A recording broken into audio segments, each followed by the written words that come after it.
با اشاره به اولین سالگرد بیرونشوی نیروهای ائتلاف بین المللی زیر رهبری ایالات متحده آمریکا از افغانستان، حامیان حقوق و گروه‌های خیریه میگویند که وضعیت در افغانستان دهشتبار است و مردم برای روزگذرانی اعضای بدنشان را میفروشند.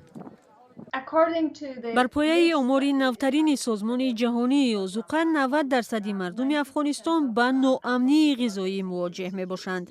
مردم از گرسنگی می میرند. مردم زیاد چیزی برای خوردن ندارند.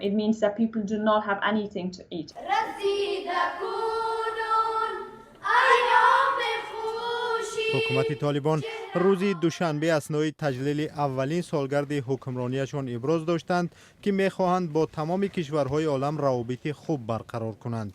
ولی مأموریت پرزیدنت ایالات متحده آمریکا جو بایدن به سخنان طالبان باور ندارند. منصبداران آمریکایی قتل رهبر شبکه تروریستی القاعده ایمن الظواهری را مثال می‌آورند که چند پیش در کابل به قتل رسید.